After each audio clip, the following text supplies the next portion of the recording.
Another scandal for the National Football League breaking overnight. One of its brightest stars has been charged with child abuse. Charges laid by L.A. police against O.J. Simpson in connection with the brutal slaying of his ex-wife Nicole and 25-year-old Ron Goldman. It's another terrible 7 days for the NFL, with yet more news regarding serious domestic abuse. The Hall of Fame New York Giants linebacker Lawrence Taylor has been arrested. We have now learned that he was arrested on rape charges. Breaking news out of Suffolk Superior Court. Here is former Patriots tight end Aaron Hernandez entering that courtroom to answer to new murder charges against him. Quarterback Michael Vick, he, as you may know, faces federal charges involving dogfighting.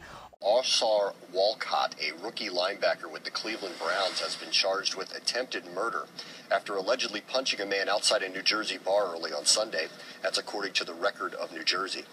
The new tragedy in the NFL tonight. Cowboys nose tackle Josh Brent was arrested early this morning and faces a charge of intoxication manslaughter. Jovan Belcher was supposed to be taking the field today for the Chiefs. That is not going to happen, however. Police say Belcher killed his girlfriend on Saturday and then killed himself in front of his coach. Ray Rice had apparently attacked his fiancee. The entire assault surfaced today in a video released by TMZ Sports. Rice punches and knocks out his fiancee, then his fiancee, Janae, inside an elevator.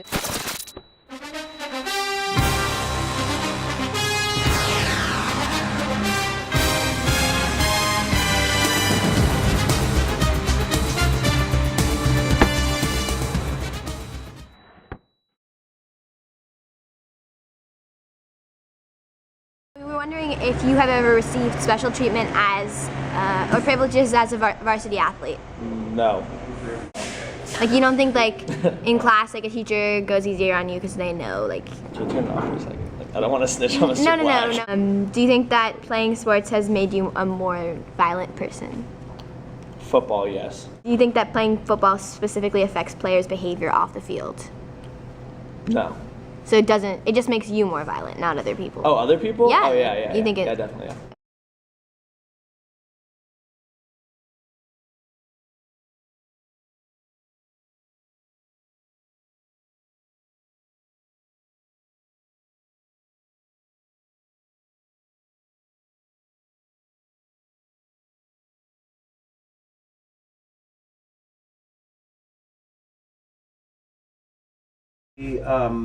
The causality of violence in sports, and particularly NFL, is my understanding of what you're focusing on.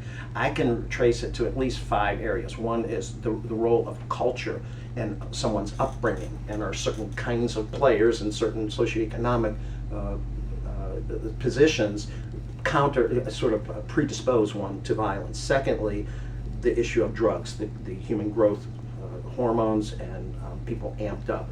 Third, the issue of social learning. By that I mean the whole culture teaches us in sports violence. So I'll say a little more about that. And the fourth one is this issue of ego and hubris, that they're so important to that team and they've got a sense of entitlement that they've been taught. So those are things I see some of the potential causes.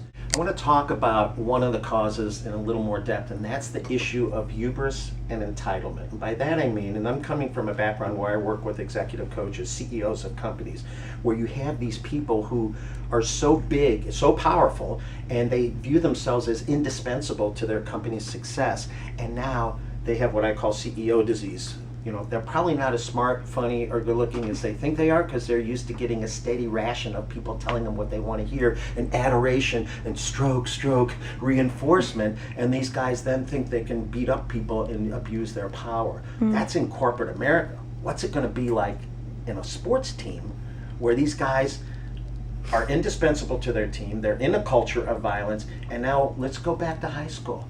The high school star quarterback, he has the adoration of everyone at TAM.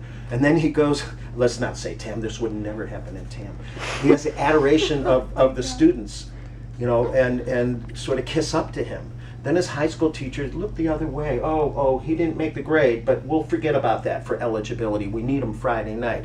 And then we take it to college. The alumni club gives him a booster club gift that is illegal, but the guy accepts it because he learns it's okay to accept it. And then he becomes a professional athlete. Now a cop pulls him over for speeding or reckless driving, and the guy says, do you know who I am?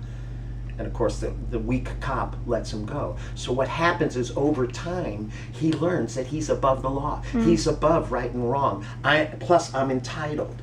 You know, Dostoevsky said that if a man were to lose his soul overnight, he would be quick to notice and restore.